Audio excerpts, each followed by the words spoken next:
গাজীপুর জেলার কালীগঞ্জ থানার অন্তর্গত চোপাই। গাজীপুরের মানুষকে ধন্যবাদ জানাই, বিশেষ করে কালীগঞ্জ থানার মানুষদেরকে, যে কোরআনের জন্য আপনারা জান প্রাণ মন সব উজাড় করে দিয়ে দোহাতে বেলাচ্ছেন আপনাদের এই কোরআন প্রচারে টাকা পয়সাগুলো। বিশ্বনবী জানিয়েছেন, 3টা জায়গায় যদি কেউ অর্থ খরচ করে কিয়ামতের দিন তার হিসাব দেওয়া লাগবে না। 1 নম্বরে, কেউ পরিবারস্থ লোক যারা মা বাবা স্ত্রী সন্তান এদের জন্য যদি কেউ ব্যয় করে তাহলে ওই টাকার হিসাব আল্লাহ নেবেন না। 2 নম্বরে, দুনিয়াতে জিহাদের ময়দানে যারা কাজ করে এদের জন্য যদি কেউ টাকা পয়সা খরচ করে, অর্থ খরচ করে, ওই অর্থের হিসাব দেওয়া লাগবে না। 3 নম্বরে, যে মানুষগুলো পৃথিবীতে কোরআনে কারিমের প্রচারে কাজ করে, আজকের এই আলোচনা 11 দিন ব্যাপী যা হবে এগুলো কোরআনের প্রচারের জন্যে, কথা বলেন ঠিক কিনা? সুতরাং এর জন্য যার 5টা টাকাও খরচ হয়েছে, কিয়ামতে ওই টাকা আল্লাহ হিসাবের বাইরে রাখবে, বলবো এটা হিসাব দেওয়া দরকার।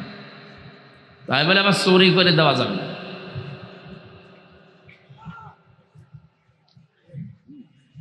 সে এক লোক যাচ্ছিল গরু নিয়ে গভীর রজনীতে, ইমাম সাহেব তাহাজ্জুদের নামাজ পড়তে উঠে দেখে লোকটা গরু নিয়ে যায়। বেটাই কোথায় যাস? হুজুর গরু নিয়ে আসলাম চুরি করে। গরু চুরি করে নিয়ে আসতেছে, আবার আমার সাথে বলো, কালকে তারা এলান করেন হুজুর এই চুরির জন্য আপনি দায়ী। আমি দায়ী মানে? গত সপ্তাহে জমার দিন যেভাবে আলোচনা করলে যে কোরবানি দিলে পশমে পশমে সওয়াব হয়, আমি তো গরিব মানুষ, টাকা পাবো কোথায়?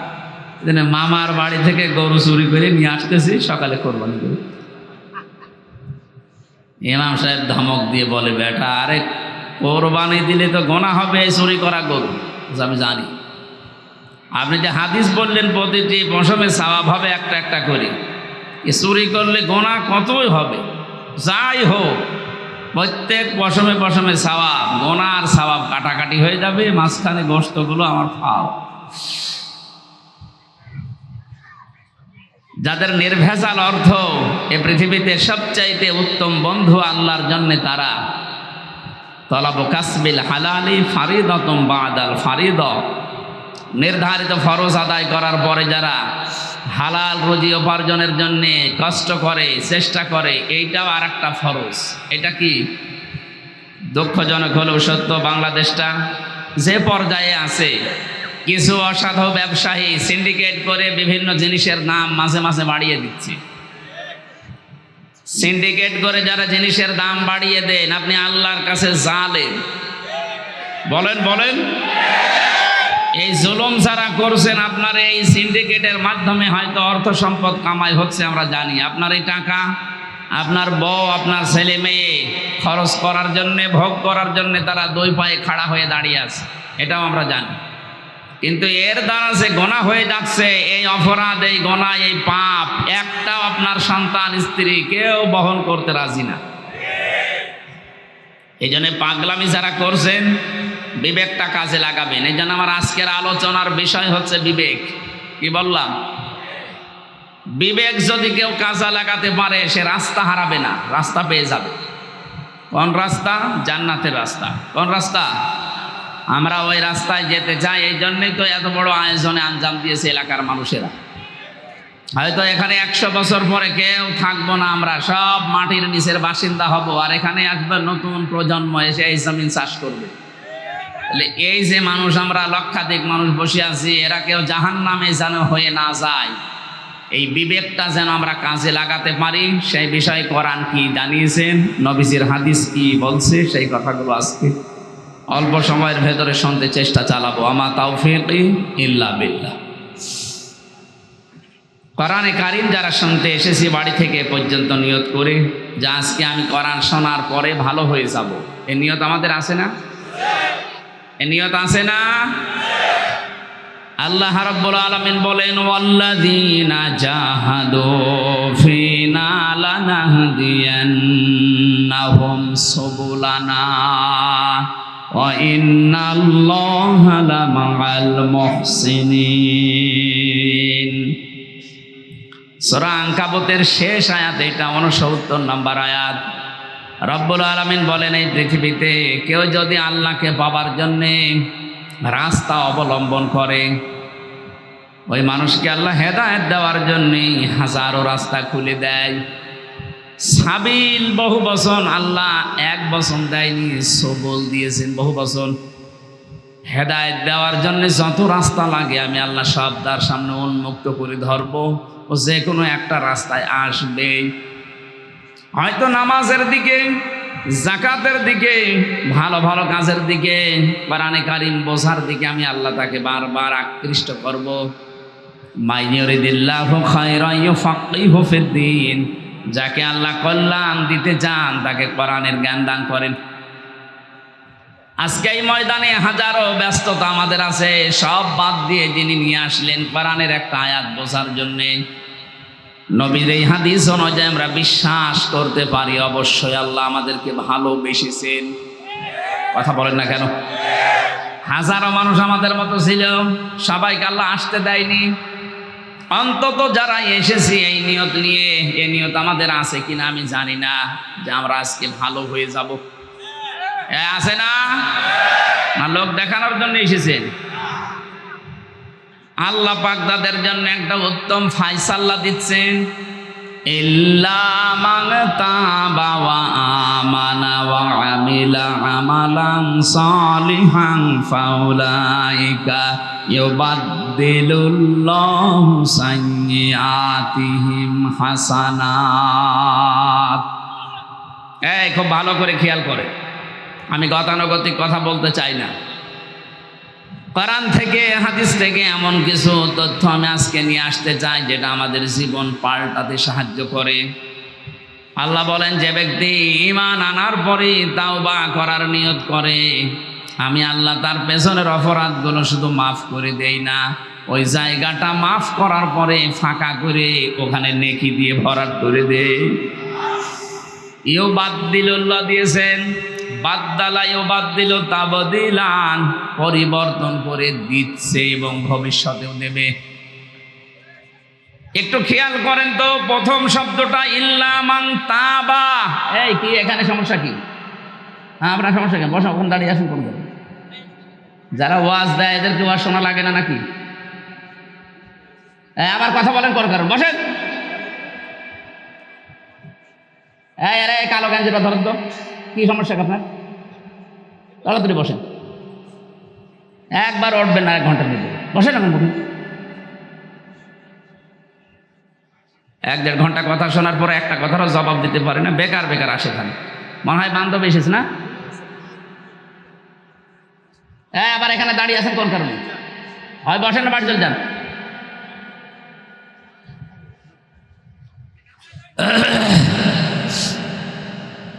আমার ভাইরা, শব্দের দিকে খেয়াল করলে আমরা প্রথমে পেয়েছি ইল্লা মান তাবা, যে ব্যক্তি তাওবা করবে। তাওবা কি? এই বাংলাদেশে একটা ভুল কথা প্রচার করা আছে, কারো কাছে গেলেই বলে তাওবা করো, আস্তাগফিরুল্লাহ। না, আস্তাগফিরুল্লাহর নাম তাওবা না। ইস্তেগফার এবং তাওবা দুইটা শব্দ আলাদা, দুইটা জিনিসও আলাদা। আপনি সব সময় ইস্তেগফার করেন, আস্তাগফিরুল্লাহ আস্তাগফিরুল্লাহ পড়তে থাকেন, অসুবিধা নেই, আপনার গুনাহ শুধু মাফ হবে। কি হবে বলেন না কেন? কিন্তু কেউ যদি তাওবা করতে চায়, আজকে আমরা এসেছি শুধু গুনাহ মাফ করার জন্য না, এসেছি আজকে তাওবা করার জন্য। কেউ যদি তাওবা করতে চায়, প্রথম নাম্বারে তার শর্ত হচ্ছে অপরাধ করেছেন যার কাছে, স্বীকার করবেন তার কাছে। এটাই দেশে নেই। আমি আবার বলছি, তাওবা এবং ইস্তেগফারের ভেতরে পার্থক্য আছে। কেউ যদি শুধু আস্তাগফিরুল্লাহ আস্তাগফিরুল্লাহ পড়ে, ওর জীবনের গুনাহগুলো শুধু মাফ হবে, এই শেষ। কেউ যদি তাওবা করে, ওর জীবনের গুনাহ আল্লাহ শুধু মাফ করবে না, পেছনের ওই জায়গাটা মাফ করে দিয়ে পুরা জায়গা নেকি দিয়ে পাল্টিয়ে দেবে। তাওবার প্রথম শর্ত বললাম, অপরাধ যার কাছে স্বীকার করবেন। এই তাওবা বাংলাদেশে নেই কেন? এই যে এখন 2-3 দিন শুনছি বিভিন্ন দেশের মোড়লদের কাছে, যিনি পালিয়ে গেছেন উনি এখন বিভিন্ন দেশে ধর্ণা দিচ্ছে যে আমি নির্বাচিত ছিলাম, আমাকে উৎখাত করা হয়েছে, এটা যে ডাহা মিথ্যা কথা। আপনি একটা হাসি মানুষ এ কথা বলতে পারলেন? কথা মিথ্যা কথা না? সাধারণ কেউ যদি বলতো তো আমরা কিছু বলতাম না। আপনি একটা হাসি মিথ্যা কথা বলেন কি করে? আপনি নির্বাচিত ছিলেন এ কথা শয়তান কেউ যদি বলেন, শয়তানও বিশ্বাস করবে না। যদি ঘোড়াকে বলেন যে 15 বছর যারা ছিল ওরা কি নির্বাচিত, ঘোড়া দাঁত বের করে হাসবে। আপনি ঘোড়া নিয়ে আসেন, দেখেন ঘোড়া হাসে কিনা। নির্বাচিত আপনি ছিলেন না, কারণ নির্বাচিত হওয়া লাগে যে পদ্ধতিতে, ওর নাম নির্বাচন। এটা আমি বানালাম। সূরা হজের 78 নম্বর আয়াতের মাঝের অংশে আল্লাহ নিজে জানিয়েছেন, হুয়া জিতাবাকুম ওয়া মা জাআলা আলাইকুম ফিদ্দীনি মিন হারাজ। তিনি সে আল্লাহ যিনি তোমাদেরকে নির্বাচিত করেন। এজিতেবা মানে নির্বাচিত করা। তাহলে নির্বাচিত করার দায়িত্ব কার? কোন পদ্ধতিতে? নির্বাচন। নির্বাচিত যে মানুষ হয় কিসের মাধ্যমে? নির্বাচনই তো 15 বছর ছিল না, আপনি নির্বাচিত দাবি করেন কি করে? নির্বাচন যদি হতো তাহলে আমি এই 15 বছরে অন্তত একবারও ভোট দিতে পারতাম। আমার তো এখন 33 বছর, তার মানে 18 বছর থেকে যদি ভোট দিয়ে আরম্ভ করতাম তো 3 বার আমি দিতে পারতাম। আমি একবারও পারলাম না। আপনি ভোট দেওয়ার আগেই ডিক্লিয়ার দিয়ে দেন যে 154 আমরা হয়ে গেছি। কিসের নির্বাচিত আপনি? দ্বিতীয় নম্বরে দিনের ভোট আপনি রাতে করে ফেললেন। এগুলোই তো চলছে, কথা বলেন না কেন? এটা যে বাস্তবে হয়েছে তার প্রমাণ আমার কাছে এক ওসি ছিল জেলখানায়। ও বলছে আমি যে কিছুদিন আগে জেলে এসেছি, গত নির্বাচনটা আমি করে দিয়েছি। কিভাবে করলেন? রাত 12টার পর থেকে আমার আন্ডারে যারা কাজ করে তাদেরকে নিয়ে আল্লাহর নামে আমি ভোট কাটা আরম্ভ করলাম। হ্যাঁ, একেবারে যে কোরআন শরীফ আমার সামনে এইভাবে বলছি, আল্লাহর নামে আমি আরম্ভ করলাম ভোট কাটা। আমার যা দলবল আছে সব নিয়ে ফজর পর্যন্ত কাজ কমপ্লিট করে বাক্স ভর্তি করে করে জায়গা মতো পাঠিয়ে দিলাম। ফজরের সময় গোসল করলাম, ওযু করে 2 রাকাত নামাজ পড়লাম, তাওবা করলাম, আস্তাগফিরুল্লাহ। হুজুর আমারে তাওবা হয়েছে না, এটা তো তাওবা না, এটা আস্তাগফিরুল্লাহ, এটা ইস্তেগফার। এটার নাম কি? গাজীপুরবাসী খুব খেয়াল করে শুনবেন, একটু যদি অন্য মনস্ক হয়ে যান আপনি কথা মিলাতে পারবেন না। শেষে আবার বলবেন কি বলে গেল, তো মেলে না। না, সব মিলবে। এই যে ওনার যে তাওবাটা আমার কাছে স্বীকার করলেন জেলখানার ওই কন্ডেম সেলের ভেতরে, এটা ডাহা মিথ্যা কথা। ওনার তাওবা হয়নি, ওনার হয়েছে হয়তো ইস্তেগফার। উনি যে অপরাধের জন্য মাফ চাচ্ছে, আল্লাহ ইচ্ছা করলে মাফ করে দেবে, ইচ্ছা করলে শাস্তিও দিতে পারে। কথা বলেন না কেন? ইউআযযিবু মান ইয়াশা ওয়া ইয়াগফিরু লিমান ইয়াশা, আল্লাহু আলা কুল্লি শাইইন কাদির। আল্লাহ বলেন আমি যাকে ইচ্ছা শাস্তি দিতে পারি, যাকে ইচ্ছা মাফ করেও দিতে পারি। সব কিছুর উপরে ক্ষমতা চলে কার? আরো জোরে। এখানে একটা শিরিক আছে, এটা আমি দূর করতে চাই। বাংলাদেশে এটা বেশি। অনেক নাম করা মুসলমান নামাজ আদায় করে, রোজা পড়ে, রোজা আদায় করে, হজ করে আসে, কিন্তু বলে ক্ষমতার উৎস জনগণ। এটা শিরিক। এই যে আল্লাহু আলা কুল্লি শাইইন কাদির, আল্লাহ বলেন সব কিছুর উপরে ক্ষমতা কার? এই জনগণের উপরেও ক্ষমতা কার? তাহলে আপনি যে জনগণকে ক্ষমতার উৎস বানিয়ে দিলেন। আল্লাহ যেটা পারে ওইটা অন্য কেউ পারে, এই বিশ্বাস করার নাম শিরিক। আর শিরিক যে করে সে মুশরিক। বলেন বলেন। দেশে বহু মানুষ আমরা নামাজ পড়ে, রোজা রেখে, হজ করে এসে দান সাদগা করেও মুশরিক হয়ে কবরে যাচ্ছি। কারা যে এই পদ্ধতি চালু করেছে আমি জানি না। যারাই করুক, যেহেতু কোরআনের সাথে মিল নেই, ওইটা আমরা মানি না। বাংলাদেশ জামাত ইসলামী এইটাই মানত না, এই জন্য ওদেরকে নিষিদ্ধ করে দিয়েছিল। ওরা বলেছিল না, ক্ষমতার উৎস জনগণ না, ক্ষমতার উৎস কে?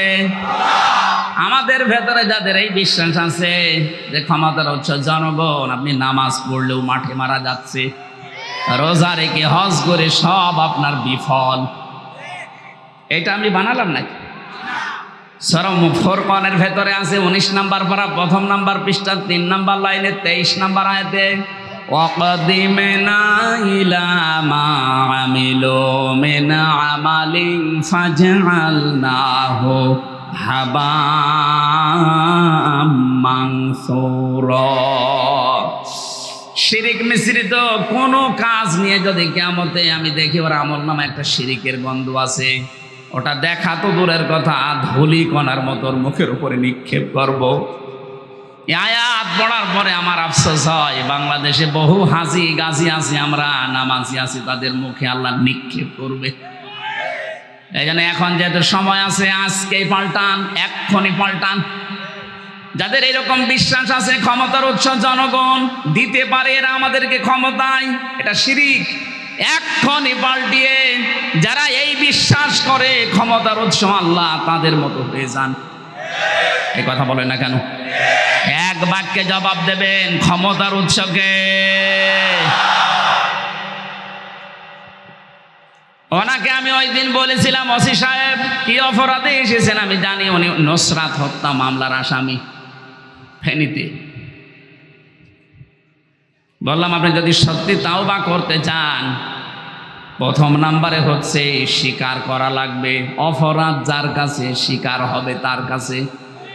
আপনি তো আল্লাহর কাছে অপরাধ করেন যে আস্তাগফিরুল্লাহ পড়বেন না, আপনি করেছেন হামজার কাছে। একটা এমপি বানাতে 3.5 লাখ 4 লাখ হামজা লাগে, কথা বলে না কেন? এদের রায় নিয়ে, ভোট নিয়ে, সমর্থন নিয়ে হওয়া লাগে, আপনি সেইটাই রাতের বেলা করে ফেললেন। সব চাইতে ভয়ঙ্কর আপনার জীবনে ক্ষতি হবে এই 3.5 লাখ 4 লাখ হামজা।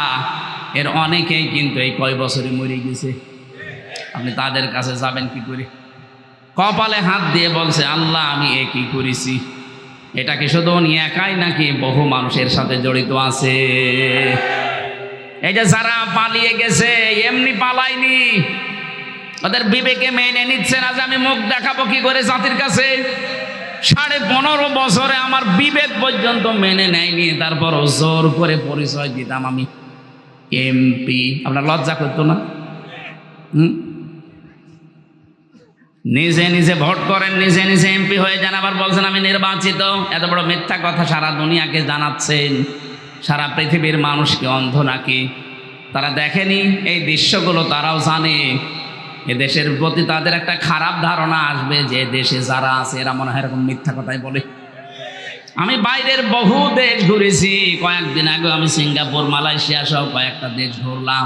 ওই সমস্ত দেশে ওরা আল্লাহ বিশ্বাস করে না, দেখেছি সিঙ্গাপুরে, কিন্তু মিথ্যা কথা বলে না।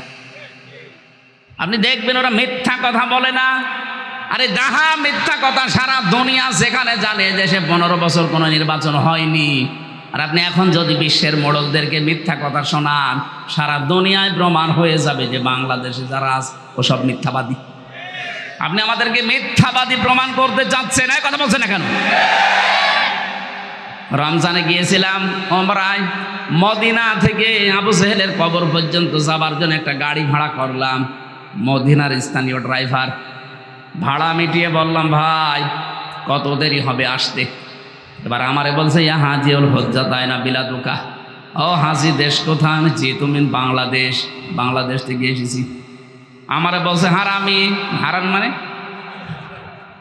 আপনাকে বলি নাই, আপনার দেশে যে মহিলা আছে ওই মহিলা হারামি। তো ঠিক আছে, আপনি গালি দেন, আমারে আরো দরকার হয় ধার করেন, আমিও শুরু করছি।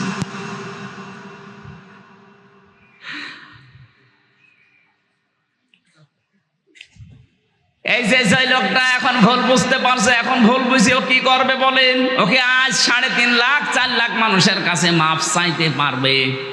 আর যদি 3.5 লাখ 4 লাখ মানুষের কাছে মাফও চায়, যারা মারা গেল ওদের কাছে চাবে কি করে? এই জন্যই 15.5 বছরে যারা ছিলেন, আপনাদের দুনিয়াও শেষ, এখন আখিরাতও শেষ। কারণ আপনি তো স্বীকার করতে পারছেন না। দ্বিতীয় নম্বরে আর একটা পদ্ধতি আছে, আপনি যে অপরাধটা করলেন এই অপরাধের জন্য অনুশোচনা করে অনুতপ্ত হয়ে যে ক্ষতিটা যার করেছেন তার কাছে ওই ক্ষতিপূরণ পৌঁছিয়ে দেবেন। কথা বোঝেননি? আপনি আমার এই যে আমি 3 বছর জেলে ছিলাম, কয়েকদিন আগে আমার মামলা খারিজ হয়ে গেছে। আদালত আমার মামলা দেখার পরে এভাবে বলছে কি দিয়ে বিচার করব, কোনো মাল পাচ্ছি না, যা সব খারিজ করে দিলাম। তো বলেন তো আদালত এই যে আমাকে নির্দ্বিধায় সব মামলা থেকে অব্যাহতি দিয়েছে, একেবারে বেকসুর খালাস, আমার কোনো দোষ পাইনি, আমি নিরপরাধ নির্দোষ। কথা বলেন না কেন? এরপরও যারা 3.5 বছর আমাকে আটক করে রাখলেন ফাঁসির এই কন্ডেম সেলের ভেতরে, তার কাছ থেকে আমার পরিবার থেকে প্রায় 30 থেকে 32 লক্ষ টাকা আপনারা খেয়েছেন। এখন আপনি বসে বসে বলবেন আস্তাগফিরুল্লাহ, আর আল্লাহ মাফ করে দেবে। আল্লাহকে আপনার মতো আপনি কি দোষ করেছেন আল্লাহর কাছে? দোষ করেছেন হামজার কাছে? আগে আমার বাবার ওই টাকাগুলো ফেরত দেন। আমার মতো 3 বছর ফাঁসির কন্ডেম সেলে যোগাযোগ বিচ্ছিন্ন থাকেন, তারপরে আস্তাগফিরুল্লাহ পড়ে। এই জন্য 15.5 বছর যারা জুলুম, অত্যাচার, নির্যাতন, গুম, খুন, আয়না ঘরের সাথে জড়িত, তাদের একটা রাস্তা আছে মাপ পাওয়ার। যার কাছে এই 15 বছরে যা যা করেছেন তার ওই ক্ষতিপূরণ দেবেন। আপনার কারণে অনেকের ব্যবসা বন্ধ হয়ে গেছে, কথা বলেন না কেন? তার ব্যবসা আগে খুলে দেন।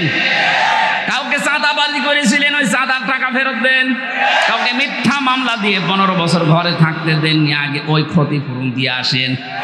কাউকে খুন করেছেন, গুম করেছেন, আয়না ঘরে রেখেছেন, আপনাকে ওইরকম রাখা হবে? আমি মাত্র 10 দিন ছিলাম, আমি মাঝে মাঝে দেখতাম এই যে এত বড় বড় নখ হয়ে গেছে, কেউ 8 বছর, কেউ 10 বছর, কেউ 14 বছরও আছে। এত বড় বড় নখ হয়ে গেছে, চুল দাড়ি গোপ মনে হচ্ছে বন থেকে বেরিয়ে আসতেছে। মাটির নিচে যখন আমার নিয়েছে, তো মাঝে মাঝে আমি দেখেছি এই নখ দিয়ে অনেকে দেওয়ালের সাথে এভাবে এই যে খুশিয়ে খুশিয়ে মোবাইল নাম্বার ছোট্ট ছোট্ট করে লিখেছে। ভাই, বাইরে যদি যেতে পারেন একটু জানাবেন যে আমি বেশি আছি।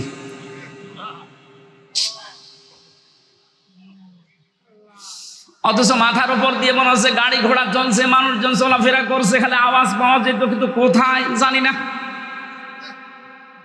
আমরা 11 ঘন্টা টাঙিয়ে রেখেছিল, মাথায় দড়ি দিয়ে, কালো কাপড় চোখ বেঁধে, পেছনে হাত বেঁধে দিয়েছে হ্যান্ডকাপ দিয়ে, ডান্ডা বেরি পরিয়ে। ওরা নিজেরাও বলছে আপনার কোনো দোষ নেই, আমরা জানি, টাঙিয়ে রাখলেন কেন? আমার 4 ওয়াক্ত নামাজ ওরা পড়তে দেয়নি, আমি আন্দাজে নামাজ পড়েছি, জানি না যে কোথায় আছি। খালি পানির আওয়াজ পাচ্ছিলাম, আমার মনে হয় যে মাটির নিচে কোনো জায়গায় পাশ দিয়ে মনে হয় কোনো ড্রেন মেন চলে গেছে। কিছু মানুষ যখন পানি ছাড়ে, ওই পানির কলকল করে আওয়াজ হয়, ওই পানির আওয়াজ পাচ্ছিলাম, চল চল চল চল। তাছাড়া কোথায় আছে আমি নিজেও জানতাম না। আপনি চোখ বেঁধে কালো কাপড় দিয়ে কোথায় নিয়ে যেতেন? আমার মনে হয় এই ঘরগুলো বাংলার বিভিন্ন জায়গায় আছে, এগুলো আবিষ্কার করা দরকার। আর যাদেরই এইভাবে আপনি 2 বছর, 5 বছর, 3 বছর, 7 বছর, 10 বছর, 14 বছর রেখে দিয়েছেন, আপনাকে এখন এরকম 14 বছর রাখা হবে। তারপরে আপনি আস্তাগফিরুল্লাহ পড়েন, আর কি করবেন? আপনার তাওবা চান। এবার একটা হাদিস বলছি, দেখেন তো। বিশ্বনবীর কাছে এক মহিলা এসে বলে, ইয়া রাসূলুল্লাহ, আমি যুবতী মানুষ, জেনা করে ফেলেছি। খুব ভালো করে শুনবেন, আমি জেনা করে ফেলেছি, আপনি দয়া করে আমাকে মুক্ত করেন এই পাপ থেকে। এ পাপ নিয়ে আমি মারা যেতে চাই না, কারণ আমি জানি 3টা অপরাধের শাস্তি আল্লাহ ডবল করে দেবে। কয়টা? পৃথিবীতে যদি কেউ 3টা অপরাধের সাথে জড়িত থাকে, তাকে আল্লাহ শাস্তি দেবে, একটা না, ডবল। ইউদাআফু লাহুল আযাবু ইয়াউমাল কিয়ামাহ ওয়া ইয়াখলুদ ফীহি মুহানা। আল্লাহ পাক বলেন ডবল শাস্তি দেব আমি কয়েকটা পাপের কারণে। তার 1 নম্বরে, এটা সূরা ফুরকানের 68 নম্বর আয়াতের প্রথম অংশে আছে, 19 নম্বর পারার 4 নম্বর পৃষ্ঠার 12 নম্বর লাইনে পাবেন। এটা তাফসিরে ফি জিলালিল কোরআন থেকে বলছি। ওয়াল্লাযীনা লা ইয়াদউনা মা'আল্লাহি ইলাহান আখার।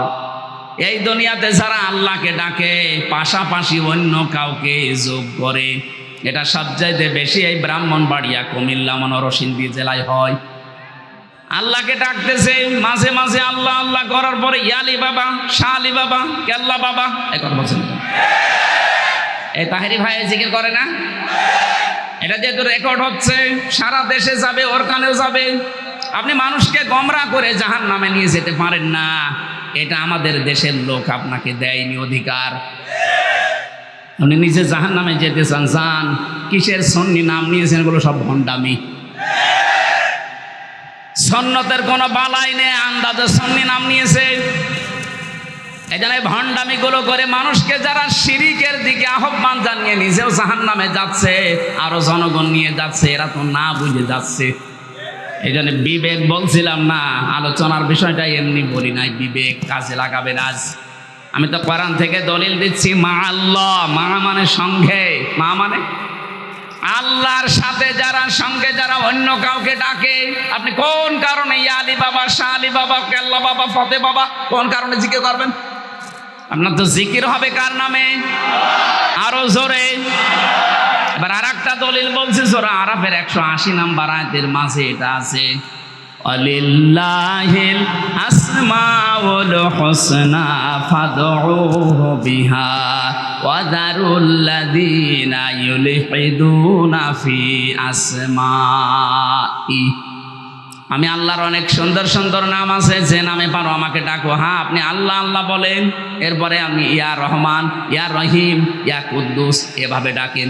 শাহ আলী বাবা, কেল্লা বাবা, ফতে বাবা কোথায় গেলেন? আল্লাহর 5000 নাম আছে, কায়দাতে পড়বেন 99টা, বাকি তাফসিরে পড়েছি 5000। কোন নামের ভেতরে তো শাহ আলী বাবা, কেল্লা বাবা, ফতে বাবা পাইনি। কোথায় জিকির করেন আপনি? আপনি যদি নিজে জিকির করে ডবল শাস্তি পেতে চান, আপনি নিজে জাহান্নামে একা যান। এই বেদাতীদের সাথে জিকির করে আমরা জাহান্নামে যেতে চাই না। দারুল্লাযীনা ইলহিদুনা ফি আসমাই, এখানে আলেম নেই। ইলহাদ করা মানে আল্লাহকে ডাকার সঙ্গে সঙ্গে যারা নামকে পরিবর্তন করে ফেলে, উলট পালট করে ডাকে, কিছুক্ষণ আল্লাহ আল্লাহ জিকির করে, এরপরে কেল্লা কেল্লা। যারা এগুলো করছেন, আপনি জেনে করেন আর না জেনে করেন, এখনই থামেন। যদি না থেমে এভাবেই চলতে থাকেন, আপনার শাস্তি হবে কয়টা? ডবল। বলেন বলেন বলেন। 2 নম্বরে, ওয়ালা ইয়াকতুলুনান নাফসাল্লাতী হারামাল্লাহু ইল্লা বিল হক। এই পৃথিবীতে যারা অন্যায়ভাবে মানুষকে হত্যা করে, এই আগস্টের 5 তারিখের আগ পর্যন্ত 3732 জন মানুষ আপনি হত্যা করেছেন। আপনি ইচ্ছা করলে এই মানুষগুলো মরতো না, চলে যখন যাবেন একটু আগে গেলে তো কেউ মরতো না। হ্যাঁ, বলেন না কেন? আপনি তো নিজে জানতেন যে আমি চলে যাব। আপনার কারণে যে হাজারো মানুষ এই দুনিয়া থেকে বিদায় নিয়ে গেল, আর 5টা মানুষ না, 10টা না, 3732 জন। তার সরকারি জরিপে, আর বেসরকারি জরিপ আরো বেশি। আসলে আগে মানুষকে লাশগুলো ভ্যানে তুলে আগুন ধরিয়ে দিলেন আপনি মানুষ। 2006 সালের অক্টোবর মাসের 28 তারিখে যে দৃশ্য দুনিয়াতে আপনারা দেখিয়েছেন, তামাম পৃথিবী হতভম্ব হয়ে গেছে যে করল কি। আমি পৃথিবীর বহু ইতিহাস পড়েছি ভার্সিটি থাকাকালীন, এই ইতিহাস আমি পড়িও নাই, কোনোদিন শুনিও নাই কারো কাছে যে পৃথিবীতে মানুষ হত্যা করার পরে লাশের ওপরে কেউ ড্যান্স দিয়েছে। না, কুকুরও এই কাজ করে না, শুকুরও করে না। কথা বলেন না কেন? এমনকি কাক পাখি, যেটা আমরা দেখতে পারি না, কাক, ওই কাকের জীবনী পড়বেন আপনি। সূরা মায়েদার ভেতরে আছে 27, 28, 29, 30, 31 নম্বর আয়াতের ব্যাখ্যায় কাক কি করেছিল। হযরতে হাবিল এবং কাবিল, তাকে হত্যা করার পরে আদম নবীর এই সন্তানদেরকে, এক সন্তান আর এক সন্তানকে হত্যা করার পরে তখন অনুশোচনা আসছিল যে আমি করলাম কি করবো আমার ভাইকে। এখন 2টা কাক আল্লাহ পাঠিয়ে দিলেন। একটা কাক মারামারি করে আর একটা কাকের সাথে মারা গেছে, কিন্তু লাশের ওপরে কাক ড্যান্স দেয়নি। এটা ইবনে কাসিরে আছে। তো ওই হত্যা করার পরে আর একটা কাকের ওপরে নাচানাচি করতে পারতো, ড্যান্স দিতে পারতো, কথা বলেন না কেন? কিন্তু কাক এটা না করে নিজের মুখ দিয়ে মাটি, পা দিয়ে মাটি সরিয়ে সরিয়ে গর্ত বানিয়ে গর্তের ভেতরে ভাইকে রেখে এরপরে চাপা দিয়েছে। হযরতে আদমের সন্তান কাবিল চিন্তা করে, কি করলাম আমি, কি কাকের চাইতেও অদম হয়ে গেলাম নাকি? এটা পৃথিবীর সর্বপ্রথম মানুষ হত্যার ইতিহাস। এই জন্য দুনিয়াতে যত হত্যা হবে তার একটা পার্সেন্টেজ এই কাবিলের আমলনামায় যাবে। কিয়ামতে আল্লাহ হত্যার বিচার দিয়ে শুরু করবেন বিচার। আমার মনে হয় যদি হত্যার বিচার দিয়ে বিচার শুরু হয়, কাবিলের বিচার যেমন করা হবে কিয়ামতে কোটি কোটি মানুষের সামনে, যিনি পালিয়ে গেছে তারও বিচার আল্লাহ কিয়ামতে করবে। মানুষ হত্যার বিচার একটা না ডবল? বলেন বলেন, ডবল বিচার হবে। 6 সালের পরে 7 সালে তখন আমি দাখিল পরীক্ষা দেই, ম্যাট্রিক পরীক্ষা। ওই সময় একবার যাচ্ছিলাম সিরাজগঞ্জ থেকে কুষ্টিয়ায়, বাসের পেছনে বসে আছি ড্রাইভারের, দেখলাম গাড়ি চলতেছে, রাস্তার মাঝে একটা মরা কুকুর পড়ে আছে। ড্রাইভার সাহেব কুকুরের ওপর দিয়ে না দিয়ে বাম দিয়ে চালিয়ে দিল। আমি বললাম, ভাই আপনি এমন করলেন, এখন হয়তো অ্যাক্সিডেন্ট হয়ে যেত। গাড়ি এরকম ঝাঁকি দিল। ড্রাইভার আমারে বলছে, দেখেন না একটা মরা কুকুর পড়ে আছে। আমি বললাম, তো মরা জিনিস মারলেই কি আর না মারলেই কি? ড্রাইভার আমার দিকে ঘুরে বলছে, হুজুর আপনি কি আসলেই হুজুর? আপনি কেমন হুজুর? আপনি দেখেন যে একটা মরা কুকুর পড়ে আছে, আমি ডবল করে মারবো, আমার বিবেক নেই? হ্যাঁ, এই কথাটা শোনার জন্য আমি ছিলাম। আপনার নাম কি? বলছে সুব্রত। আপনি একটা হিন্দু মানুষ, আপনার ঈমান নেই কিন্তু বিবেক আছে। পৃথিবীর নিকৃষ্ট জীব হোক কুকুর আর শুকুর, তাতে কি, কিন্তু মরে গেছে, ডবল করে আমি মারবো না, আমার বিবেকে বাধা দেয়। অথচ গত বছর 6 সালের আগস্টের 28 তারিখে অক্টোবরের কিছু মানুষ দেখলাম জসিম ভাইকে হত্যা করার পরে লাশের উপরে ড্যান্স দিল। আর এইটার জন্য যিনি দায়ী, যিনি হুকুম দিয়েছিলেন সারা দেশ থেকে নিয়ে আসে লোকে বইটা, তার কি বিবেক? এই জন্য বিবেক যাদের মরে গেছে এদের হেদায়েত পাওয়ার রাস্তা আল্লাহ বন্ধ করে দিয়েছে। যতই শোনান হেদায়েতের কথা, কোরআন শরীফ গলিয়ে খাওয়াবেন, তারপরও তাদের কাজ হবে না। কোরআনে কারিমে সূরা আনফালের ভেতরে আল্লাহ জানিয়েছেন, ওয়ালাউ আলিমাল্লাহু ফীহিম খায়রাল লা আসমাআহুম ওয়ালাউ আসমাআহুম লাতাওয়াল্লাউ ওয়া হুম মুরিদুন। বলেন আল্লাহু আকবার। হে নবী, আপনি আফসোস করেন ওদের জন্য। ওদের ভেতরে যদি কল্যাণ ভালো কিছু থাকতো, তে আল্লাহ ওদের শোনার মতো ক্ষমতা দিত। ওরা তো এক কান দিয়ে শোনে, আর এক কান দিয়ে বের করে দেয়। আপনি যতই ওদেরকে শোনানোর চেষ্টা করেন, ওরা শুনবে না, ওরা মুখ ফিরিয়েই চলে যাবে। ওদের বৃদ্ধি দিনের পর দিন বাড়তেই থাকবে, কারণ হেদায়েত থেকে আমি আল্লাহ ওদেরকে বঞ্চিত করে দিয়েছি। আল্লাহু লা ইয়াহদিল কওমাজ জালিমিন। এখানে আলেম যারা আছে, ইয়াহদি মুজারে, বর্তমান, ভবিষ্যৎ, প্রেজেন্ট, ফিউচার। আল্লাহ বলেন যারা জালেম তাদেরকে আমি হেদায়েত দিচ্ছি না, ভবিষ্যতেও দেব না। এই জন্য 15.5 বছর যারা জুলুম করেছেন, আপনি হেদায়েত থেকে বঞ্চিত হয়ে গেছেন। আমির হামজানা নবী এসে ওয়াজ করলো, আপনার কাজ হবে না। নয়তো 2.5 মাস 3 মাস হয়ে গেল। আমার তো মনে হয় এই মানুষগুলো একটু পরিবর্তন যদি হওয়ার চেষ্টা করতো। এখনো বিভিন্ন জায়গায় যারা পালিয়ে আছে ওরা বলতো, জনগণ আর যাই করি আমরা তো তোমাদেরই ভাই, মাফ করে দাও। মানুষ তো বিবেচনা করতো না, ওর বৃদ্ধি আরো বাড়তেছে। বাইরে থেকে মানুষকে জানাচ্ছে, জামাত বিএনপির বাড়ি ঘর দেখতে পাও না, আগুন লাগাও। আপনার আল্লাহ হেদায়েত দেবে কি করে? হ্যাঁ, লিস্ট করে রাখো, আমি আসতেছি, আপনি আসেন। আমার 2টা মামলা, মিথ্যা মামলা দিয়ে যদি 3 বছর জেল খাটাতে পারেন, আপনার 130টা মামলা, তাও মার্ডার মামলা। আমি হিসাব করে দেখেছি 390 বছর জেল হবে। আর বাঁচবেন কয়দিন? ওখানে ভেতরে 2 নম্বর জেলে একবার আদালতে দেখা হয়েছিল মুকিম গাজী। বললাম, ভাই আপনার কয় বছর জেল? বলছে 160 বছর।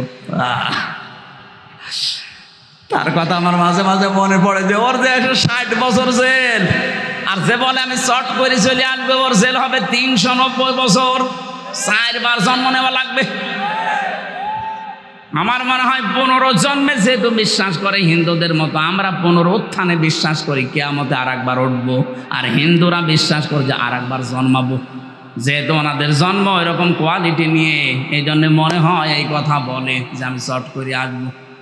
আপনি 3-4 বার জন্ম নেবেন, শুধু 3-4 বার শুধু জেলেই থাকবেন। আপনি কি আবার বুঝে ফেললেন নাকি আন্দাজে হাসতেছেন? কিছু বোঝেন?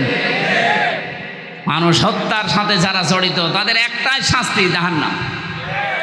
আমাই ইয়াকদুল মুমিনা মুতাআম্মিদান ফাজাযাউহু জাহান্নাম। আল্লাহ বলেন যে ব্যক্তি কোনো মুমিনকে হত্যা করে তার প্রথম শাস্তি সে জাহান্নামে যাবে, খালিদান ফিহা, চিরদিন থাকা লাগবে।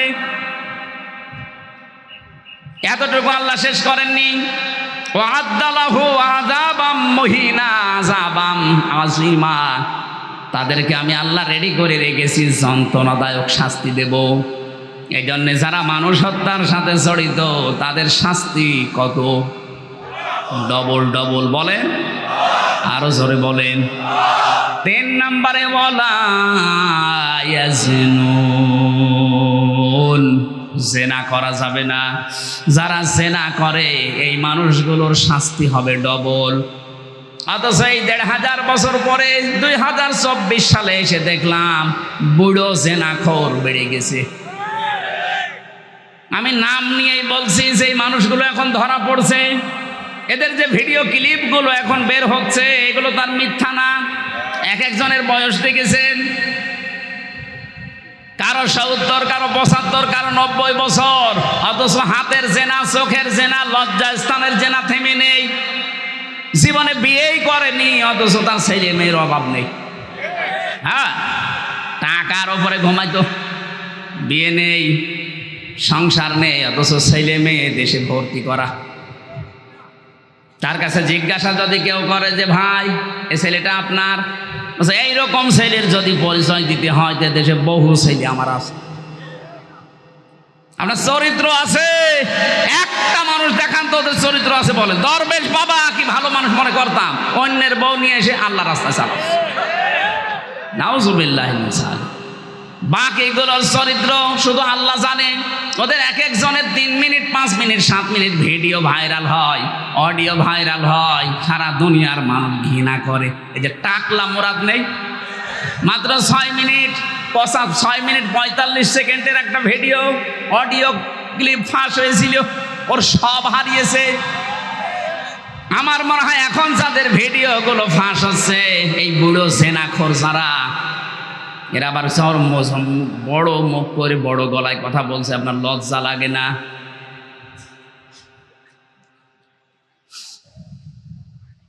জেনা যারা করছেন এখনো থামবেন আপনি। নিজের বৈধ স্ত্রী থাকার পরও যারা জেনা করছেন বিভিন্ন হোটেলে, আবাসিক জায়গায়, বিভিন্ন কায়দায়, পরকীয়া প্রেমের মাধ্যমে জেনা হয় মুখের। কিসের? এই যে মুখে মোবাইলে কথা বলেন, হাতের, পায়ের, চিন্তার, সর্বশেষ যে এটা ঠেকে লজ্জাস্থানে কথা বলেন, ঠিক কিনা? এই জেনাগুলো যারা আছেন, আলা তাকরাবুজ জিনা ইন্নাহু কানা ফাহিশাতান ওয়া সাআ সাবিলা, জেনার ধারে কাছেও যাবে না। কে বলছেন? এটা নিকৃষ্ট গর্হিত কাজ। অথচ এইটা দিয়ে পুরা সমাজ আমরা ছিঁড়ে ফেলেছিলাম। জেনার মার্কেট বসিয়েছিল এদেশে, জেনা করছে কিছু বলা যাবে না। আমি বহু মানুষকে পেয়েছি, ওরা আবার ফতোয়া নিত, হুজুর একটু হালকা করেছি, কিছু না। নাউজুবিল্লাহ। এক যুবক এসে বলে, হে রাসূল, আমি সব আপনার মেনে নিতে পারি, কিন্তু আমাকে একটা পারমিশন দেওয়া লাগবে যে আমি জেনা করব। সাহাবীরা বলে, হুজুর একটু অনুমতি দেন, ওরা আমরা পিটাই। নবীজি বললেন, দাঁড়াও। বিশ্বনবী তাকে বললেন, দেখো তুমি যে কাজ করতে চাও, যার সাথে করবা সেই মেয়েটা কারো মেয়ে হবে। হ্যাঁ, তোমার মেয়ের সাথে এই কাজ করলে তোমার কেমন লাগবে? আমার জীবন চলে যাবে, আমি এই কাজ আমার মেয়ের সাথে করতে দেব না। তোমার মেয়ের সাথে কাজ করতে দেবে না, অন্যের মেয়ের সাথে করলে তার খারাপ লাগবে না? লোকটা এবার শেষে বলে, হে রাসূল, আমি বুঝে ফেলেছি আপনি আল্লাহর পাঠানো নবী। আহ্বান জানাচ্ছি বড় ভালোবাসা নিয়ে, যাই করেছেন এই জেনা, হাতের হোক, মুখের হোক, চোখের হোক, দিমাগের হোক, লজ্জাস্থানের হোক, এক্ষুনি থেমে যাবেন। শাস্তি যদি দুনিয়ায় নিতে পারেন তো আলহামদুলিল্লাহ, যদি শাস্তি না হয় কিয়ামতের দিন কিন্তু ডবল শাস্তি আল্লাহ আপনাকে দেবে। মেয়েটা বলছিল, হে রাসূল, আমি তো করেই ফেলেছি, আমি জানি জেনার শাস্তি ডবল হয়, আপনি আমাকে তাড়াতাড়ি মুক্ত করেন। বিশ্বনবী বললেন, না, এ কথা কাউকে বলবা না, বাড়ি চলে যাও। দ্বিতীয় দিন আবার এসে বল, হে রাসূল, আপনি তাড়াতাড়ি করেন, আমি মুক্ত হতে চাই, আমার মনে আমার বিবেকে মেনে নেয় না। নবীজি বললেন, বাড়ি চলে যাও, এ কথা কাউকে বলবা না। তৃতীয় দিন আবার এসে বলে, হে নবী, আপনি আমার বিচার করেন। বিশ্ব নবী ডাক দিয়ে বললেন, জেনা করার দ্বারা তুমি কি গর্ভবতী? বলে, হ্যাঁ। তার বিচার করা যাবে না, কারণ তোমার দোষ থাকতে পারে, ওই বাচ্চাটার কোনো দোষ নেই, ওটা নিষ্পাপ। এতটুকু মানুষ দুনিয়ায় আসে নাই, তার ব্যাপারেও নবীজি কত সচেতন, তার অধিকার যেন নষ্ট না হয়। আর আপনি জীবিত মানুষদের অধিকার সব নষ্ট করে জোর করে টিকে থাকার চেষ্টা চালাচ্ছিলেন। আপনি মানুষ, পৃথিবীতে ওই লোকটার উপরে আল্লাহর লানত, যেই লোকটা জোর করে ইমামতি করে, মুসল্লিরা তার উপরে নারাজ। এখানে ইমাম মানে মসজিদের ইমাম না, এখানে রাষ্ট্রের ইমাম। এদেশের যারা দায়িত্বে ছিলেন, আপনি জরিপ চালান, এখন 100 জনের আমার মনে হয় কমপক্ষে 95 জন আপনাদেরকে দেখতে পারতো না। জোর করে যে আপনি এতদিন পর্যন্ত দায়িত্ব পালন করলেন, যতদিন ছিলেন ততদিন আল্লাহর গজবে ছিলেন। আমার ভাইয়ের, আমি যে কথা বোঝাতে চাই খুব ভালো করে এবারে হাদিসটা খেয়াল করেন। লোকটা এসে, মেয়েটা এসে বলে, হে রাসূল, আমার খালাস হওয়ার পরে আমি সন্তান নিয়ে আসবো। ঠিক আছে, আসো। ডেলিভারি করার পরে এসেছে। নবীজি বললেন, না, এখনই হবে না, কারণ এই বাচ্চাটার দুধ খাওয়ার দায়িত্ব আছে তোমার প্রতি। আমি এবার আলেমদেরকে বলছি, দুধ দিতে হবে সন্তানকে, এই দায়িত্ব মার না বাবার? হ্যাঁ, বাবার দায়িত্ব। খরচপাতি দেওয়ার দায়িত্ব বাবার। লিমান আরাদাই অতিম্মার রদা, কোরআনের আয়াত সূরা বাকারার ভেতরে আছে। এখানে মুযাক্কার শব্দ আল্লাহ দিয়েছেন, যেহেতু আমাদের জিনিসপত্র নেই, এই কারণে মাকে আল্লাহ দায়িত্ব পালন করার জন্য বলেন। কিন্তু মা যদি বলে, না, আমি এটা করবো না, মায়ের গুনাহ হবে না। কি? মায়ের গুনাহ হবে না। মা যদি বলে, এক একটা সন্তানকে দুধ পান করাবো আমি 2 বছর করে, 5 লাখ টাকা দেওয়া লাগবে, এ নজরুল ভাইকে তাই করা লাগবে। মাইকে আমার মনে হয় বলা ভালো হলো না, কারণ আমারও তো 40 দিন আগে একটা হয়েছে। ও যদি এখন শোনে, বলবে ঠিক আছে 5 লাখ দাও, না যে তোমার মেয়ে, তুমি না। আমি একটা ধরা খেয়ে গেলাম। মাইকে আমি এই হাদিস আর বলবো না। সম্মানিতা মা বোনেরা, যদিও আপনার গুনাহ হবে না, কিন্তু আল্লাহ পাক একটা ব্যবস্থা আপনার মাধ্যমে করেছেন। আপনি যদি 1 ফোঁটা দুধ সন্তানকে দিতে পারেন, একটা মরা শিশু জিন্দা করে দিলে যে সওয়াব হয়, এরকম সওয়াব আল্লাহ দান করবে। দ্বিতীয় নম্বরের বিষয় হচ্ছে, নবীজি কেন ওই মহিলাকে বললেন? কারণ ওই মহিলার স্বামী তো নেই। যেই লোকটা বাচ্চা জন্ম দিয়ে সে তো লাপাত্তা পালিয়েছে। এখন এই মহিলাকে বলবে কি করে যে তোমার স্বামীর কাছে যাবে, তো সন্তানটাই অবৈধ। কথা বুঝতেছেন? এই জন্য নবীজি বললেন 2 বছর আগে দুধ খাওয়াও। 2 বছর পরে যখন এসেছে, বিশ্ব নবী ডাক দিয়ে বল, বাচ্চাটাকে এক সাহাবীর আন্ডারে দিয়ে দাও, মেয়েটাকে মাটির ভেতরে গেড়ে ফেলো, উপর থেকে পাথর চালাও। সবাই পাথর মারতে আরম্ভ করেছে। হযরতে খালিদ বিন ওয়ালিদ বলেন, আমি এত জোরে একটা পাথর নিক্ষেপ করলাম, রক্ত ফিনকি দিয়ে আমার শরীরে লেগেছে।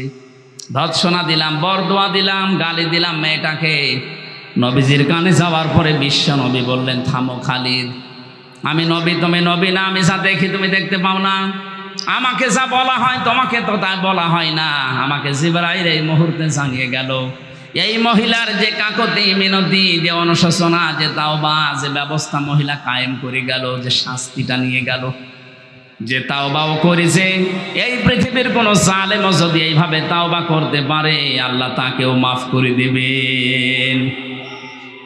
ও বাংলার মানুষেরা, 15.5 বছর যাদের দ্বারা জুলুম অত্যাচার নির্যাতন হয়েছে, আপনি তো অন্তত জানেন যে আমার দ্বারা কি কি ক্ষতি কার কার হয়েছে। আপনি এখন যদি সত্যি তাওবা করে কিয়ামতে ডবল শাস্তি থেকে মাফ পেতে চান, অবশ্যই যার যে অপরাধ তার ওই অপরাধের জন্য তার কাছে ক্ষমা চাওয়া লাগবে, তার ক্ষতিপূরণ দেওয়া লাগবে। ওই মহিলা যেমন দুনিয়ায় শাস্তি নিয়ে গেল, কিয়ামতে ওই বিচার আর আল্লাহ করবে না, শেষ।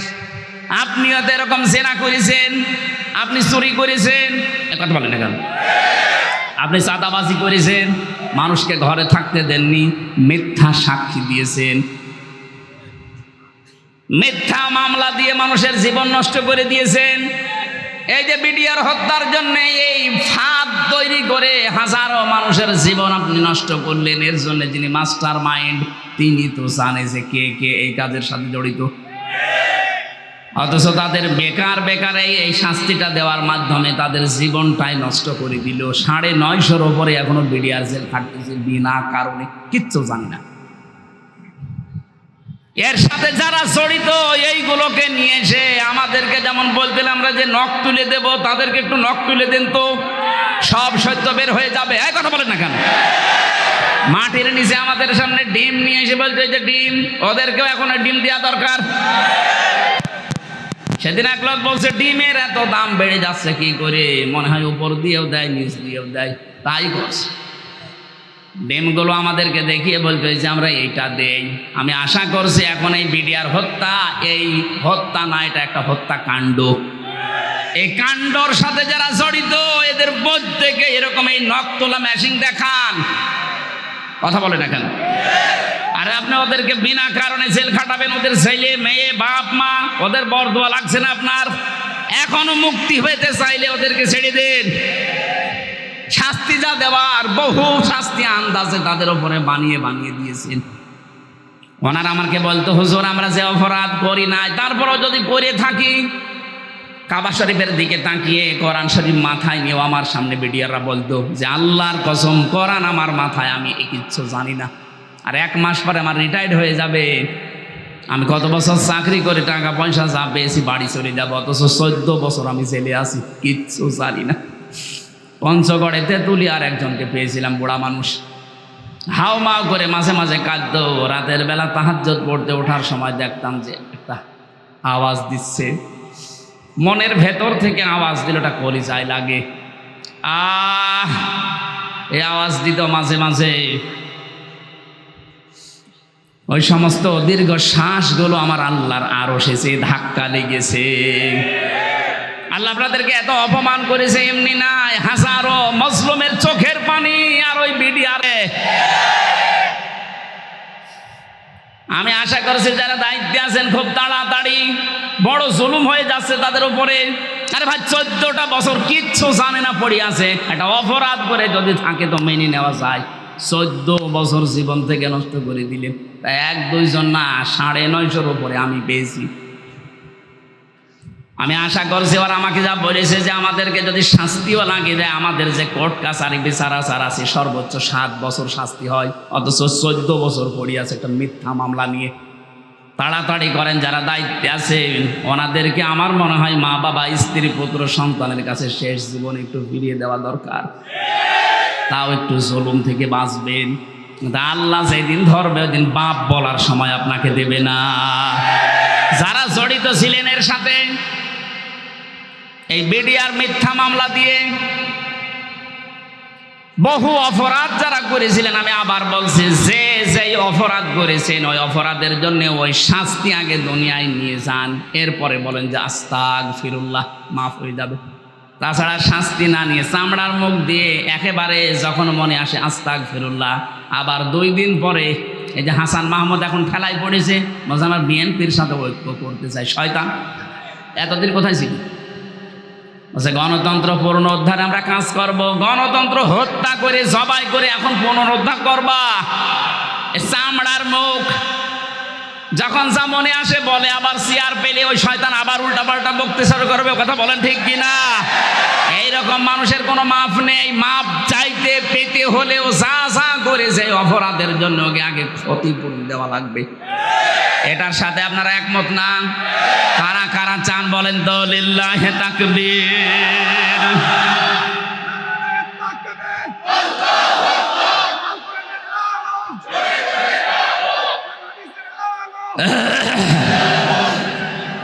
আলহামদুলিল্লাহ ভাই, আমি যেটা বোঝাতে চেয়েছি এতক্ষণ পর্যন্ত ডালপালা তৈরি করে আমার মনে হয় আপনি বুঝে ফেলেছেন। তাওবা করার নিয়ত যাদের, প্রথম শর্ত হয় আপনাকে বলা লাগবে যে হ্যাঁ আমি ভুল করে ফেলেছি, আমরা অপরাধী। দ্বিতীয় নম্বরে অনুশোচনা অনুতপ্তের মাধ্যমে যার যে ক্ষতি করেছেন তার সেই ক্ষতিপূরণ দেবেন। 3 নম্বরে জীবনে আর এরকম কোনোদিন করব না, এরকম মন মানসিকতা নিয়ে যেখানে বসতে পারেন আমি গ্যারান্টি দিচ্ছি সূরা ফুরকানের আয়াত অনুযায়ী একটা অপরাধ আল্লাহ বাকি রাখবে না। বাড়ি যাওয়ার আগে সব অপরাধগুলো পাল্টিয়ে নেকি দিয়ে ভরাট করে দেবে। আল্লাহ আমাদেরকে যেন আজকে এটা দান করেন, বলেন আমিন। কোরআনে কারিমের সূরা আরাফের 179 নম্বর আয়াতটা পড়েছি। আমরা তাফসীর আকারে কিছু কথা বলি, এরপরে এখনো 2 জন মেহমান আছে। আজকের মাহফিলটা তো মিস্টেক হয়ে গেছে, আমার একটু দূরে যাওয়া লাগবে তো, কালকে অনেক দূরে, এই জন্য আমি খুব তাড়াতাড়ি করছি। আর একটা অনুষ্ঠান আছে, আপনারা অনেকে মনে করছেন 2-3টা করে। আরে ভাই বাধ্য হয়ে করা লাগছে, আমিও পারছি না, আপনারাও ছাড়ছেন না। আল্লাহু আকবার, এরকম হয়ে গেছে। আমার শরীর ভালো না, ডাক্তার বলেছে রাত 10টার পর আর জেগে থাকবেন না, যেভাবে হোক ঘুমিয়ে পড়েন, নাই তো যা হয়েছে আপনার শরীরে এই 3টা বছরে, একে তো স্বাভাবিক হতে অনেক সময় লাগবে। ডায়াবেটিস এখন 19, আমার শরীর চলে না অথচ ডায়াবেটিস হয়ে গেছে। এই জেলখানায় 3টা বছরের ভেতরে বহু রোগ আমার শরীরে বাসা বেঁধেছে। আমার ঘুমাতে হবে, যেন গরু দিয়ে আপনি চাষ করে খাবেন, গরুই যদি মরে যায় তা আমার তো কিছুদিন বাঁচিয়ে থাকা দরকার না? আমরা কোরআনে কারিমের সূরা আরাফ আলোচনার বিষয় বলছিলাম বিবেক। কি বললাম? আল্লাহ তাআলা ইরশাদ দিচ্ছেন ওয়ালাকাদ যারানা লি জাহান্নামা কাসীরাম মিনাল জিন্নি ওয়াল ইনস। আমি বহু জিন আর মানুষ বানিয়েছি, এই জন্যেই তাদেরকে জাহান্নামে দেব। প্রশ্ন আসতে পারে, আল্লাহ যেহেতু কাসীর শব্দ দিলেন যে বহু জিন আর মানুষ জাহান্নামে দেবে, আবার বলার আগেই গ্যারান্টি দিলেন ওয়ালাকাদ, অবশ্যই। তাহলে আমাদের দোষ কি? আমাদেরকে আল্লাহ জাহান্নামে দেবে বলেই বানিয়েছে, তা আমাদের দোষ কি? হ্যাঁ, দোষ আছে। এরপরে আল্লাহ 3টি ইন্দ্রিয় শক্তির কথা জানিয়েছে। এই 3টি ইন্দ্রিয় শক্তি যাদের আছে, এগুলো যারা কাজে লাগাবে না, ওই মানুষগুলোকে আল্লাহ জাহান্নামে দেবে। বলেন নাউজুবিল্লাহ। 1 নম্বরে আপনি দেখেন তো আপনার আছে কিনা, লাহুম কুলুবুল লা ইয়াফকাহুনা বিহা। তাদের কলব আছে, হৃদয় আছে, কিন্তু অনুধাবন করে না। এই যে আপনার বিবেক আছে, কমন সেন্স আছে, কিন্তু আপনি চিন্তা ভাবনা নেই। বিবেকটা কাজে লাগাবে না যারা, তারা রাস্তা পাবে না। যারা বিবেক কাজে লাগাবে আল্লাহ তাদের জন্য রাস্তা খুলে দেবে। জোরে বলেন সুবহানাল্লাহ। আজ আমাদের বিবেক কাজে লাগছে না। একটা বারের জন্য যদি কাজে লাগাতাম যে আমি কি ছিলাম, এই যে বলছিল না নজরুল ভাই, যে বীর্য থেকে শুরু করে আজকে হামজা আল্লাহ বানিয়েছে, আমি কিছুই ছিলাম না, উল্লেখ করার মতো কিছু ছিলাম।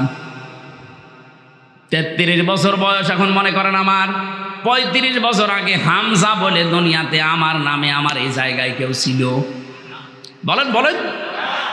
হাল আতা আলাল ইনসানি হিনুম মিনাদ দাহরি লাম ইয়াকুন শাইআম মাযকুরা। মানুষের জীবনে কি এমন সময় আসে নাই যে সময় সে উল্লেখ করব এরকম কিছু ছিল না? আবার এমন সময় আসবে তাকে উল্লেখ করাও হবে না। আজ থেকে 500 বছর পরে আপনার নাম নিশানা কেউ নেবে না, আপনার নামে কেউ চিহ্নিও আর দেবে না। কথা বলে না কেন? আমার 500 বছর লাগবে না, আজ থেকে 100 বছর পর এই যে নজরুল ইসলাম 100 বছর পরে যদি আবার ওনার বাড়িতে ঘুরে এসে বলে আমি কিন্তু এই বাড়ির মালিক ছিলাম 100 বছর আগে, ওনার নাতি যারা, নাতির নাতি যারা, তারা বলবে ভণ্ডামি করা জায়গা পান না। কিসের নজরুল আপনি? বলেন তো বাস্তব কিনা? অথচ নিজে এই বাড়ি বানানোর জন্য মাথার ঘাম পায়ে ফেলেছে, কত হক আল্লাহর নষ্ট করেছে, জনগণের হক নষ্ট করেছে। মা বাবার হক নষ্ট করে এই বাড়ি ঘর বানিয়েছে, চাকরি বাকরি ব্যবসা বাণিজ্য করে, সেই লোকটাই মাত্র 100 বছর পরে আসতেছে, অথচ ওনার নিজের ছেলে নাতি তারা বলছে না কে আপনি। এটা বলবে কিনা বলেন? এই কথা বলেন না কেন? এইটা হচ্ছে দুনিয়া। আল্লাহ জানে বলছেন বিবেক কাজে লাগাও। হাত্তা ইদা জাউহা ফুতিহাত আবওয়াবুহা ওয়াকালা লাহুম খাযানাতুহা আলাম ইয়াতিকুম রুসুলুম মিনকুম ইয়াতলুনা আলাইকুম আয়াতি রাব্বিকুম ওয়া ইউনজিরুনাকুম লিকা ইয়াউমিকুম হাদা। সূরা জুমারের ভেতরে আল্লাহ জানাচ্ছেন জাহান্নামের দরজার কাছে মানুষগুলো যখন যাবে, ফেরেশতা মালিক দরজা খুলে দেওয়ার পরে ওদেরকে প্রবেশ করানো হবে। এই বিষয়টা আমি জেলখানায় যাবার পরে টের পেয়েছি। আল্লাহ জাহান্নামের কথা যেখানে কোরআনে দিয়েছেন সেখানে বলেননি যে জাহান্নামের দরজা খোলা থাকবে না। জাহান্নামের দরজা সব সময় বন্ধ থাকবে। যখন কেউ প্রবেশ করবে, শুধু প্রবেশ করবে, সঙ্গে সঙ্গে আবার আটকিয়ে দেবে। আমি এটা জেলখানায় গিয়ে দেখেছি, আয়াতটা মিলে গেছে। জেলখানায় যারাই যায়, সে যত বড় লোক হোক, ওকে ঢোকানোর পরে আবার মেন গেট তালা লাগিয়ে দেয়। কথা বলে না? কিন্তু জান্নাতের কথা যত জায়গায় আছে সেখানে কিন্তু তালা লাগিয়ে দেয়, এ কথা নেই। হাত্তা ইযা জাউহা ওয়া ফুতিহাত আবওয়াবুহা ওয়াকালা লাহুম খাযানাতুহা সালামুন আলাইকুম তিবতুম ফাদখুলুহা খালিদিন। আল্লাহ জাহান্নামের কথা এর 2 আয়াত আগে জানাচ্ছিলেন, 2 আয়াত পরে বলেন জান্নাতে যারা যাবে এই মানুষগুলোর জন্য আগেই জান্নাতের দরজাগুলো খোলা থাকবে। সুবহানাল্লাহ বলতে পারেন না? জাহান্নামের দরজা সব সময় বন্ধ থাকে, কেউ ঢুকলে খোলে আবার বন্ধ করে দেয়, জেলখানার মতো। আর জান্নাতের দরজা সব সময় উন্মুক্ত থাকবে, একটা দুইটা না, 70,000 গেট আপনার জন্য আল্লাহ বানাবে, যদি আল্লাহকে ভয় করার নীতি অবলম্বন করে দুনিয়ার জীবন কাটাতে পারেন। আল্লাহ তুমি আমাদেরকে এই আয়াতের ভেতরে শামিল করো, বলেন আমিন। দরজায় যিনি দাঁড়িয়ে আছে মালিক, তিনি বলবে আলাম ইয়াতিকুম রাসূলুম মিনকুম, তোর কাছে কি রাসূল যায়নি? যদি বলে না আমি রাসূল পাইনি 1400 বছর পরে আমি, আরে তোর কাছে রাসূল যায়নি মানে রাসূলের নায়েব আমির হামজা যায়নি? কথা বলেন না কেন? এই যে রসুলুন এখানে বহু বছর, এই জন্য আল্লাহ 1 বছর দেয়নি রাসূল, রসুলুন। আলাম ইয়াতিকুম রাসূলুম মিনকুম, তোদের কাছে কি হামজা যায়নি, তয়ব যায়নি? বিভিন্ন আলেমের নাম হয়তো এই সময় বলবে, কারণ এই সময় নবী নেই, নবীর নায়েব আছে। আমরা নবীর নায়েব স্থলাভিষিক্ত, এই কথা বলছেন। নবীদের যেই কাজ ওইটাই আমার কাজ। নবীজি আল্লাহর কাছে জানিয়েছেন কুল হাদিহি সাবিলি আদউ ইলাল্লাহ আলা বাসিরাতিন আনা ওয়া মান ইত্তাবাআনি। নবী আপনি বলেন এইটাই আমার পথ, আমি মানুষকে আল্লাহর দিকে আহ্বান করি, ডাকি। শুধু আমি আন্দাজে ডাকি না, বুঝে শুনে ডাকি। আমি এবং আমার অনুসারী যারা, তাদের একই কাজ। যেহেতু রাসূলের অনুসরণের মাধ্যমে আপনারা আমাকে আলেম মনে করেন, এই কারণে ওই দিন রসুলের ভেতরে হামজাও আছে। আপনাকে স্মরণ করাবে গাজীপুরের এই সলিমুদ্দি কলিমুদ্দিকে, তোর কাছে কুষ্টিয়া থেকে হামজা নামে আলেম যায়নি, নবীর স্থলাভিষিক্ত। স্মরণ করিয়ে দেয়নি, সতর্ক করেনি জাহান্নামের আগুন সম্পর্কে। ওরা বলবে ক্বালু বালা ক্বাদ জাআনা নাযীর ফাকাযযাবনা ওয়া কুলনা মা নাযালাল্লাহু মিন শাই। গিয়েছিল কিন্তু আমরা মনে করতাম না এ বেটা মনে হয় মিথ্যা কথা বলে। এরকম কোন কথা আল্লাহ নাযিল করেননি, এরকম মানুষ দুনিয়ায় নেই। বলেন, আমি সেই শুরু থেকে কোরআনের আয়াতগুলো কটিশন আকারে বলছি, দলিল দিয়ে আয়াত মারা, পৃষ্ঠা, লাইন, রুকু, সূরার নাম, তাফসীরের নাম পর্যন্ত বলছি। এরপরও আমার মনে হচ্ছে অনেকের বিশ্বাস হচ্ছে না। বিশ্বাস যদি হতো তাহলে তো আজকে থেকে জীবন পরিবর্তনের জন্য সিদ্ধান্ত নিতেন। শেষে ওই মানুষগুলো এই কথা বলতে বাধ্য হবে, অকালু লাউ কুন্না নাসমাউ আও নাকিলু মা কুন্না ফি আসহাবিস সাঈদ। ওই সময় যদি কথাগুলো শুনতাম আর বিবেক যদি কাজে লাগাতাম, তাহলে আজ জাহান্নামে সাইরে আসা লাগতো না। ফাতারাফু বিযামবিহিম ফাসুহকাল লিআসহাবিস সাঈর। নিজেরা তখন পাপের স্বীকৃতি দেবে, হ্যাঁ আমরা অপরাধী। তখন আপনি স্বীকৃতি দিয়ে এমন জায়গায় যে শুধরাবেন, সেই রাস্তা আর খোলা নেই।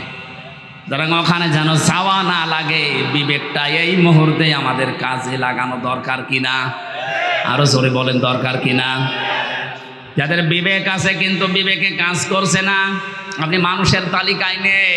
আল্লাহ বলেন উলাইকা কালানাম, এরা চতুষ্পদ জানোয়ার, বালহমা দল।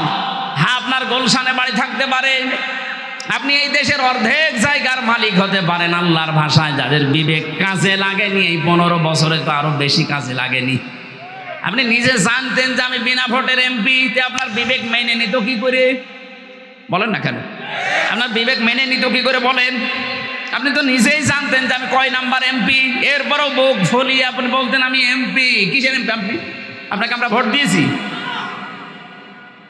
এই যে বিবেক যাদের কাজে লাগলো না, এরা সারা দেশের অর্ধেক জায়গার মালিক হলেও এরা আল্লাহর কাছে জানোয়ার। আল্লাহ শুধু জানোয়ার বলেন নাই, বালহুমা দল বলেন, এর চাইতেও এরা নিকৃষ্ট। উলাইকা হুমুল গাফিলুন, এরা গাফেল। এদের শ্রবণ শক্তি, এদের দর্শন শক্তি, এদের অন্তর কাজ করে না।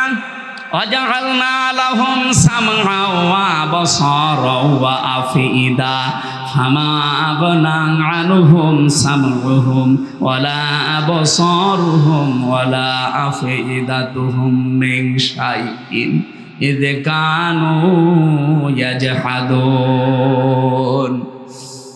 এই মানুষগুলোকে আমি কান দিয়েছিলাম তোমাদের মতোই, চোখ দিয়েছিলাম তোমাদের মতোই, অন্তর দিয়েছিলাম, কিন্তু এদের কান চোখ অন্তরে কোনো কাজ হয়নি। ফাইন্নাহা লা তা'মাল আবসার ওয়ালাকিন তা'মাল কুলুবুল্লাতী ফিস সুদূর। এদের এই কান অন্ধ হয়ে যায়নি, চোখ অন্ধ হয়নি, বরং অন্তরে থাকা একটা কান আছে, চোখ আছে, এইটা ওরা অন্ধ করে ফেলেছে। নবীজি বলেন যারা গোনাহ করে, এই গোনাহ করার দ্বারা একটা করে কালো দাগ পড়তে থাকে অন্তরের উপরে, পড়তে পড়তে পুরো অন্তরটাই কালো হয়ে যায়। তখন ওর ভালো কাজও ভালো লাগে না, খারাপ কাজও ভালো লাগে না, সব সমান মনে হয়। দেখছেন না, গতকালকে একজন ধরা পড়েছে মদের বোতল নিয়ে।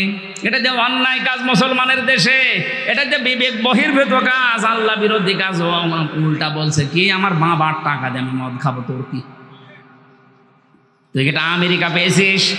96% মুসলমান এখানে বাস করে।